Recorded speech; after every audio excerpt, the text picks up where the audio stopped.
দেখিয়ে দিলেন হ্যাটট্রিক করে যে আমরাই প্রায় 48টা দল কিন্তু অংশগ্রহণ করেছে। আর্জেন্টিনা আমাদের ইমোশন।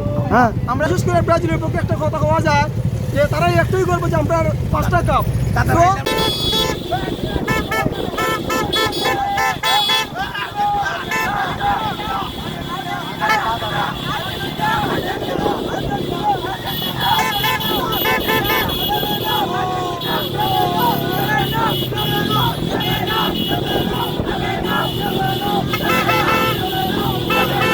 আসসালামু আলাইকুম রহমতুল্লাহি বারাকাতুহু। আমরা দেখছিলাম গতকালকে নোয়াখালী বাজার বন্ধু মহলের আয়োজনে বিরাট একটি আর্জেন্টিনা সমর্থনের মিছিল হয়েছিল। সেই মিছিলে আমরা দেখেছিলাম আর্জেন্টিনার সমর্থক যারা আছেন তারা কিন্তু ইতিমধ্যে জড়ো হয়েছেন এবং নোয়াখালী বাজার থেকে গণিগঞ্জ হয়ে পাথারিয়া হয়ে দিরাই পর্যন্ত তারা পুরো শহর ঘুরেছেন।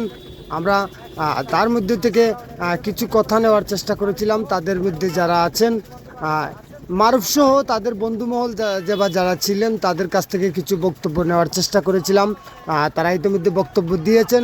আমরা তার আগে আমরা দেখিয়ে দিতে চাই আর্জেন্টিনার দল এবং আর্জেন্টিনাকে কতটুকু ভালোবাসেন তারা। তাদের কাছ থেকে শুনলাম আর্জেন্টিনা দল এবং মেসির প্রতি তাদের কি কনফিডেন্স ছিল। তাও কিন্তু মেসি এই গত ম্যাচে আমরা দেখছিলাম মেসি সারা বিশ্বকে দেখিয়ে দিলেন হ্যাটট্রিক করে যে আমরাই একমাত্র আর্জেন্টিনা দল এবং বর্তমান চ্যাম্পিয়ন। আমরা আশাবাদী ইনশাল্লাহ চ্যাম্পিয়ন হব। আমরা দেখছিলাম নোয়াখালী বাজারের বন্ধুমহল তারা কিন্তু মোটরসাইকেল শটডাউন দিয়ে সারা শহর ঘোরার চেষ্টা করেছেন, দিরাই সহ বিভিন্ন জায়গায় বিভিন্ন অঞ্চলে। আমরা তার মধ্যে থেকে দু একজনের বক্তব্য নেওয়ার চেষ্টা করছি। ইতিমধ্যে আপনারা বিস্তারিত দেখতে থাকুন। আমরা দেখছিলাম আজকে তারা শোডাউন দিকে প্রায় 30টার মতো গাড়ি, আরও পাথারিয়া গেলে প্রচুর গাড়ি আসবে। তার মধ্যে থেকে আমরা একজনের সাথে কথা বলার চেষ্টা করব। আমরা দেখেছি আজকে এবারের বিশ্বকাপে প্রায় 48টা দল কিন্তু অংশগ্রহণ করেছে। সেই অংশগ্রহণকে উপেক্ষা করে আপনারা আর্জেন্টাইন দলকে সমর্থন করেছেন। পৃথিবীতে এত দেশ, প্রায় 300-র অধিক দেশ আছে, তার মধ্যে আর্জেন্টিনাকে কেন বেছে নিয়ে এলেন? আর্জেন্টিনা আমাদের ইমোশন। হ্যাঁ, আমরা যখন ছিলাম তখন ফুটবল খেলা দেখতাম, ম্যারাডোনা, মেসি, তখন থেকেই আমরা আর্জেন্টিনার প্রেম। আমরা আর্জেন্টিনা আমাদের ইমোশন। তবে আমাদের কিছু কথা বলতে হয়। এই আমাদের বলটার নাম যেন কি,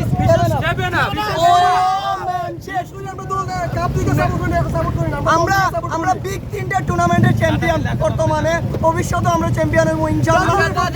তবে কিছু কথা বলে ব্রাজিল বলতে আমরা শুধু একটা কথা জানি, 2014 সেই ঘটনা হেভেন আপ। আমরা আরেকজনের সাথে কথা বলার চেষ্টা করব। আমরা তো জানি আমেরিকা মহাদেশের মধ্যে পড়েছে আর্জেন্টিনা এবং আমরা যেহেতু মুসলিম কান্ট্রির দেশের মানুষ, মুসলিম কান্ট্রি এত দেশ থাকতে আপনারা কেন আর্জেন্টিনাকে বেছে নিলেন? আরেকজন কিন্তু আছেন। আমরা সবাই গেলাম মেসি লাভার। সো আমরা কাপ থেকে দল সাপোর্ট করি না, আমরা দল থেকে সাপোর্ট করি, প্লেয়ার থেকে দল সাপোর্ট করি। আর বিশেষ করে ব্রাজিলের পক্ষে একটা কথা বলা যায় যে তারাই একটাই করবো যে আমরা 5টা কাপ। সো এইখানে যদি বিশেষ করে একটা কথা ওই যে আমরা যদি তেমন দেখা যায় তখন জিজ্ঞাসা করছি তুমি কি করো, ওই যে আমার দাদা ডাক্তার, আমার ভাই গাইলো ব্যারিস্টার, আমার চাচা হইলো যে তোমার ইঞ্জিনিয়ার। সো তুমি কি করো? আমি বেকার। আমি এখানে খেতে রইলো কিন্তু আমাদের কিছুই নাই। ঠিক আছে, ধন্যবাদ। আরো কিছু লোক আমরা দেখতে পাচ্ছি আর্জেন্টাইন সমর্থক যারা আছেন, তারা বলে ভাবাই নিল কাপ, আর ছেলে বলে ওদের উত্তরসূরি হিসাবে আমরা দেখছিলাম আর্জেন্টিনার সমর্থকদের কথা বলছি।